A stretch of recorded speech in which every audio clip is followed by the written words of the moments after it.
Il-Partit Laburista esprima s-sodisfazzjon tiegħu għall-kisba li għamel il-Prim Ministru Joseph Muscat li l-Unjoni Ewropea ntrabtet għall-ewwel darba b'data meta se jittieħdu deċiżjonijiet operattivi dwar l-immigrazzjoni illegali.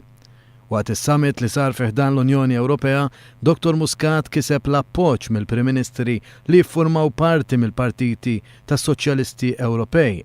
Dan jawgura tajjeb għal-ġejjieni fejn is-Soċjalisti Ewropej se jkunu spalla ma' spalla mal-Gvern Malti dwar din il-kwistjoni.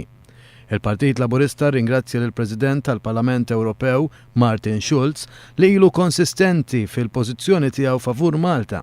Schulz se jkun il-kandidat soċjalista għal President tal-Kummissjoni Ewropea. Il-Partit Laburista permezz tal-kandidati tiegħu għall elezzjonijiet tal-Parlament Ewropew se jkun qed jappoġġja l-kandidatura ta' Martin Schulz li se ssarraf f'ġid għal Malta. Sa dan it-tant, il-web tal-Grupp Parlamentari Laburista Carmelo Abela kien mistieden għal laqgħa mill-President tas-Soċjalisti u Demokratiċi Hannes Swoboda fejn ġiet diskussa l-kwistjoni tal-immigrazzjoni irregolari.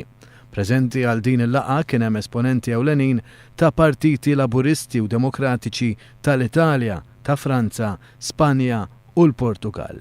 Kien hemm ukoll il-President tal-Parlament Ewropew Martin Schulz. Matul l-istess laqgħa kien hemm qbil li ma jistax ikun li l-Unjoni Ewropea tibqa' passiva.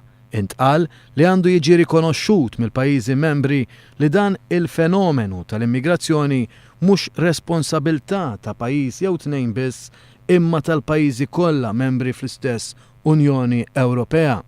Bl-istess mod, il-fruntieri fil-Baħar Mediterran għandhom jitqiesu bħala fruntieri Ewropej u mhux tal-pajjiżi li jinsabu f'din iż-żona.